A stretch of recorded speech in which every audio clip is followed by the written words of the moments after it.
오늘 우리에게 주시는 하나님의 말씀은 이사야 26장 3절 말씀입니다. 이사야 26장 3절 말씀입니다.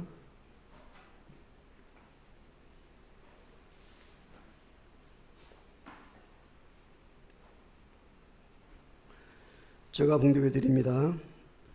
주께서 심지가 견고한 자를 평강하고 평강하도록 지키시리니 이는 그가 주를 신뢰함이니이다. 아멘. 기도합니다.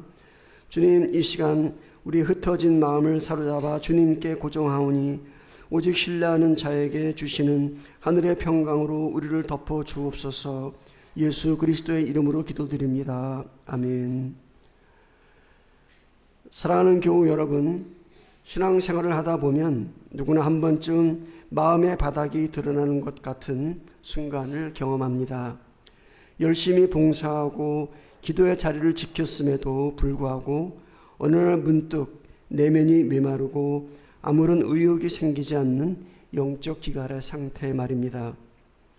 우리는 흔히 이런 상태를 죄를 지었거나 믿음이 부족해서 생기는 문제라고 치부하여 자신을 자책하곤 합니다.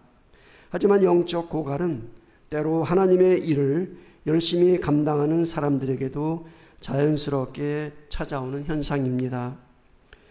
위대한 종교 개혁자 마틴 루터에게도 이런 어두운 밤이 있었습니다. 깊은 우울증에 빠져 침대에 누워 꼼짝도 하지 못하던 루터에게 그의 아내는 상복을 입고 나타났습니다. 루터가 놀라 누가 죽었느냐고 묻자 아내는 이렇게 대답했습니다. 당신이 믿는 전능하신 하나님이 돌아가시지 않고서야 당신이 어찌 그리 절망 가운데 있을 수 있습니까? 이 날카로운 한마디는 루터의 마음을 찌르는 송곳이 되었습니다. 오늘 우리도 자신을 진단해 보아야 합니다. 내 마음이 온전히 주님을 향하고 있습니까? 아니면 고갈된 상태로 방치되어 있습니까? 가장 위험한 것은 내 마음이 메말라 가고 있다는 사실을 알면서도 그것을 내버려 두는 영적 게으름입니다. 우리는 마음이 답답할 때 흔히 주님의 때를 기다린다고 말합니다. 물론 기다림은 신앙적 미덕입니다. 그러나 적극적인 순종이 없는 기다림은 신앙의 에피를 두른 게으름일 뿐입니다.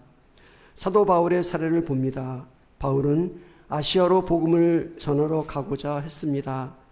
그곳엔 이미 세워진 교회들이 있었고 목회자로서 바울은 자신이 개척한 교회들의 영적 상태를 살피고 성도들을 굳건히 세우고 싶은 마음이 매우 컸을 것입니다. 또 그에게 문화적으로나 언어적으로 매우 익숙한 환경이었습니다. 그러나 성령님께서는 그 길을 막으셨습니다. 이때 바울의 태도를 주목해야 합니다. 그는 길이 막혔다고 해서 아무것도 하지 않은 채 멈춰 서서 낙심하지 않았습니다. 그는 하나님의 인도하심을 신뢰하며 자신이 할 수 있는 사역을 계속해서 진행했습니다. 성령님이 아시아에서 말씀 전하시는 것을 막으시자 아시아의 서북단인 무시아에 이르러 북쪽인 비두니아로 가고자 애썼습니다. 비두니아로 가는 시도조차 예수님의 영이 허락하지 않으시자 그는 낙심하여 주저하지 않고 다시 서쪽 끝 항구 도시인 드로아로 내려갑니다. 즉 바울은 사역의 길이 막힐 때마다 다른 가능성을 타진하며 계속해서 걸음을 옮기는 능동적인 기다림을 실천했습니다. 비록 목적지는 아니었지만 성령님의 환상을 보기 전까지 드로아에 머무는 동안에도 그는 복음을 전했습니다.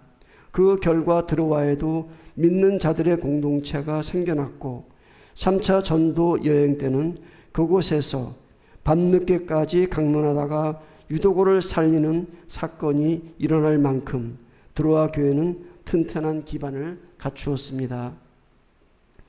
오스왈드 챔버스는 마음을 주 앞에서 세우지 못했다면 지금 당장 세우라고 권면합니다. 마음은 하나님께서 주신 최고의 선물이자 주님께 완전하게 드려져야 할 그릇입니다. 즉 우리 마음은 비어있는 상태로 머물지 않습니다. 주님을 바라보며 그분 앞에 마음을 똑바로 세우지 않으면 그 빈자리는 즉시 세상의 염려나 자기 중심적인 계획, 즉 우상으로 채워지게 됩니다. 그래서 주님께서 강권적으로 임하시기를 기다리기만 하지 말고 우리 편에서 먼저 세상의 염려인 우상과 내 생각을 멀리하고 주님을 바라보아야 합니다. 그것이 내 안의 우상을 밀어내는 유일한 방법입니다.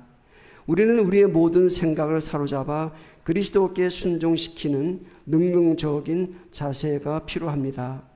성령님의 역사는 가만히 앉아 있는 자가 아니라 주를 신뢰하며 발을 내딛는 자의 걸음 위에서 일어납니다. 마음의 기갈을 해결하는 첫 단추는 내 생각을 멈추고 하나님의 방향에 나를 맞추려는 순종의 준비입니다. 그렇다면 구체적으로 어떻게 우리의 마음을 다시 일으킬 수 있을까요? 시편 106편은 이스라엘 백성이 왜 죄를 범하고 악에 빠졌는지를 설명하며 그들이 하나님의 기이한 일을 깨닫지 못하고 주의 크신 인자를 기억하지 않았기 때문이라고 지적합니다. 우리가 우리의 조상들처럼 범죄하여 사악을 행하며 악을 지었나이다. 우리의 조상들이 애굽에 있을 때 주의 기이한 일들을 깨닫지 못하며 주의 크신 인자를 기억하지 아니하고 바다 곧 홍해에서 거역하였나이다. 영적 기갈은 곧 망각에서 옵니다. 하나님께서 내 인생에 베푸셨던 은혜의 사건들, 홍해를 가르시고 광야를 먹이셨던 그 사랑을 잊어버릴 때 우리 마음엔 세상의 염려가 들어서기 시작합니다. 그래서 우리에게는 옆에 놓인 송곳이 필요합니다. 잠이 들려고 할 때 나를 찌르는 송곳처럼 영적 나태함에 빠질 때마다 내가 누구인가, 나는 누구에게 속해 있는가를 일깨우는 영적 장치가 필요합니다.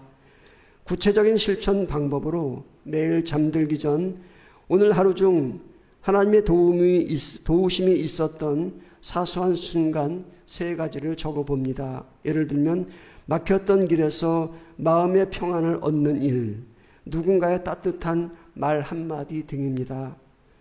저는 언제부터인지 하루를 정리하며 감사할 내용을 3가지씩 적고 있습니다. 적는 시간이 지나면서 점점 단순한 감사에서 오히려 실수한 것조차도 감사거리가 됨을 알게 되었습니다.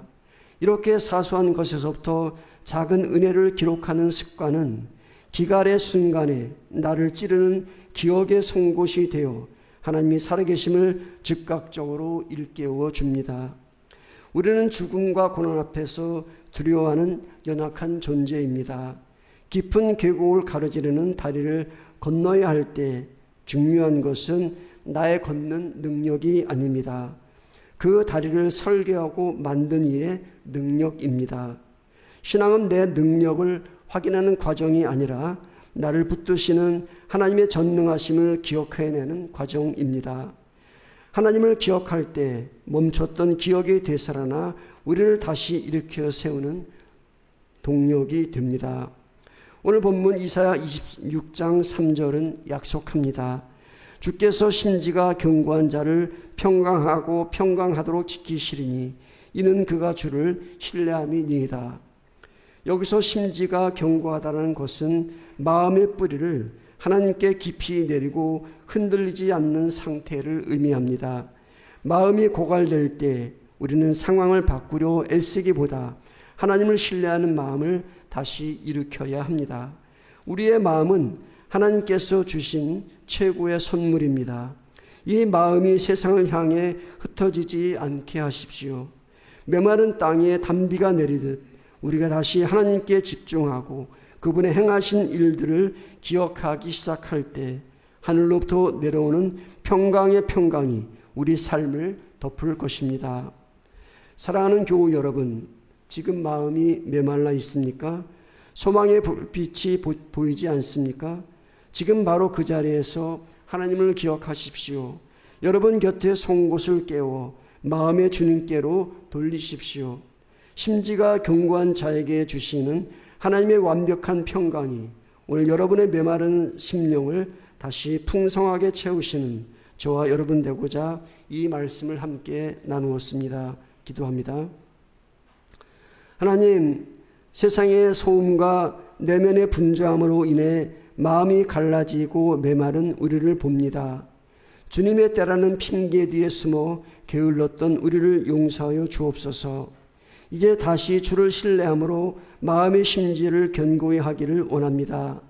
우리 인생의 다리를 놓으신 창조주 하나님만을 바라보게 하시고 주께서 약속하신 평강 가운데 거하게 하옵소서. 우리 주 예수 그리스도의 이름으로 기도드립니다. 아멘.